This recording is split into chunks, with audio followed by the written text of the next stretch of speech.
ఇప్పుడు చేదు జ్ఞాపకాలంటే ఇప్పుడు మనం చెప్పుకోవచ్చు, పెద్దవాళ్ళ దగ్గర నుంచి చిన్నవాళ్ళ దగ్గర నుంచి అందరి గురించి చెప్పుకోవచ్చు.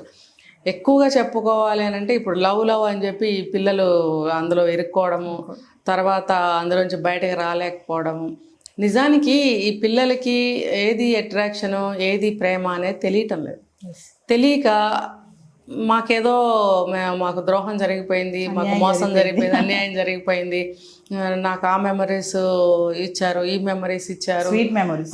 అదే అవి ఏముండవు. ఇద్దరు కలిసి ఐస్ క్రీమ్ తినడము, పార్కులకి వెళ్ళడము, ఒక సినిమాకి వెళ్ళడము, లేకపోతే హాయ్ నువ్వు రోజా పువ్వు పెట్టుకుంటే చాలా బాగున్నావు, నీకు ఈ డ్రెస్ బాగుంది, ఇవే మెమరీస్ వాళ్ళకి.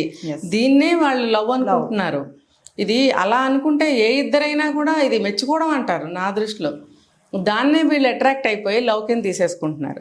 సో వీళ్ళు ఏదైనా కొంచెం తేడా వస్తే ఇంకా అందులో మునిగిపోవడం, అది ఆ బ్యాడ్ మెమరీస్ నాకు, లేకపోతే స్వీట్ మెమరీస్ నేను అందులోంచి బయటకు రాలేకపోతున్నాను, ఇలా ఫీల్ అయిపోతూ ఉంటారు. ఇదంతా ట్రాష్. అదేం మేము ట్రాష్ అంటారు, ప్రేమ అంటే ఒక బాగుంటుంది అంటారు కదా, మీరు ట్రాష్ అంటున్నారు. ప్రేమ బాగుంటుంది, దీన్నంతటినీ నేను ప్రేమ అనను. ఇప్పుడు ఉన్న అందరు అబ్బాయిలు ప్రేమించుకుంటున్నారు. నిజంగా చెప్పండి, అది ప్రేమ? ప్రేమ అనేది ఎక్కడో ఒకటి ఉంటుంది. ఒకళ్ళంటే ఒకళ్ళకి ఒక ప్రత్యేకమైనటువంటి దృష్టి, ఆలోచన, అభిప్రాయాలు, ఒకళ్ళని వదిలి ఒకళ్ళని ఉండలేదు, గత జన్మ ఏదో బంధం ఉంది అనిపించినట్టు ఉండేది ప్రేమ. అది ఇంకా మిగతా దాని గురించి మనం మాట్లాడుకోవద్దు. అసలైన ప్రేమ వేరే ఉంటుంది. అయితే ఇప్పుడు ఈ చేదు జ్ఞాపకాలు కానీ తీపి జ్ఞాపకాలు కానీ అనుకునేవి నిజంగా చేదు జ్ఞాపకాలు అయి ఉండొచ్చు, తీపి జ్ఞాపకాలు అయి ఉండొచ్చు, కానీ దీన్ని మాత్రం ప్రేమ అని అనుకోకూడదు. అనుకుంటే మాత్రం దెబ్బతింటారు. ఇంకా పెద్దవాళ్ళు ప్రేమలోనే ఇలా అవుతారు అని చెప్పుకోవడానికి లేదు. జీవితంలో ఎన్నో ఆశలు ఉంటాయి వాళ్ళకి, లేకపోతే తల్లిదండ్రులతో గడిపిన జీవితాలు ఉండొచ్చు, తోడబుట్టిన వాళ్ళతో గడిపిన మెమరీస్. ఇప్పుడు మీరు చెప్పినట్టు తీపి జ్ఞాపకాలు కానీ చేదు జ్ఞాపకాలు కానీ సిబ్లింగ్స్ మధ్యలో ఉండవా అండి? తల్లిదండ్రులు బిడ్డల మధ్యన ఉండవా? లేకపోతే కజిన్స్కి మనకి మధ్యలో ఉండవా? లేకపోతే అమ్మమ్మల నాయనమ్మలకి మనకి మధ్యలో ఉండవా? కాకపోతే ఏదో ఒక అనుకోని సంఘటన జరిగినప్పుడు, మనం ఊహించని విధంగా ఆ బంధం వేరైనప్పుడు మనకి ఆ జ్ఞాపకాలు వెంటాడతాయి. వాటిల్ని మనము తీపి జ్ఞాపకాలని కానీ చేదు జ్ఞాపకాలు ఏ ఉంటే అవి మనకి వెంటాడతాయి.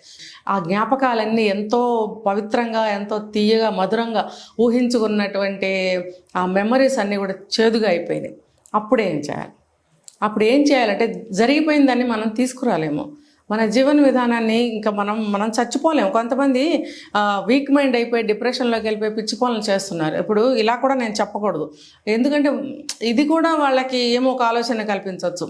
అందుకని నేను ఎప్పుడు ఏం చెప్తానంటే, ఇంకో పక్క నుంచి అలా చెయ్యకండి, వీళ్ళు ఇలాగే చెప్తారు, ఇలాగే చెప్తామండి, ఇలాగే ఉంటుంది ప్రాసెస్, మీరు ఇలాగే ఫాలో అవ్వాల్సిందే, లేకపోతే చచ్చిపోతారా ఉరేసేసుకునేది జరిగిపోయిందని?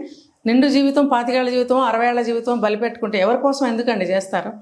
అది కాదు పరిష్కారం. దాని నుంచి ఆ రియాలిటీగా ఆలోచించాలి, రియలిస్టిక్గా ఆలోచించి ఇది రియల్ లైఫ్, ఇది ప్రాక్టికల్గా ఆలోచించాలి. ఆలోచించినప్పుడు మన మిగతా జీవితం ఎలా నడుపుకోవాలి. ఎప్పుడైనా సరే ఏది చేయాలనుకున్న వయసు ఎప్పుడు అడ్డం కాదండి. మన మనసు, మైండ్ ఎప్పుడు యంగే. అవి ఎప్పుడు వాటి పని అవి చేస్తూనే ఉన్నాయి పుట్టిన దగ్గర నుంచి. శరీరం అంటే మనకి పెద్దదైపోతుంది, కానీ మన మైండ్ ఆలోచనలు ఎప్పుడూ కూడా నిరంతరం ఆలోచిస్తూనే ఉంటాయి. ఏం చేయాలి, షార్ప్గానే ఉంటుంది. చూడండి, చనిపోయే వరకు కూడా వాళ్ళకి తెలుస్తుంది. ఎందుకు? మైండ్ వర్క్ చేస్తుంది. మైండ్ వర్క్ చేసినప్పుడు మీరు మళ్ళించుకోవాలి. దాన్ని మళ్ళించుకొని మీరు గతంలో కానీ మధ్యకాలంలో కానీ చేయకుండా వదిలిపెట్టేసినవి కానీ ఉంటే తిరిగి స్టార్ట్ చేయండి. మీరు ఆ జ్ఞాపకాల నుంచి బయటకు రావాలి అంటే మీరు మళ్ళీ మొదలు పెట్టండి.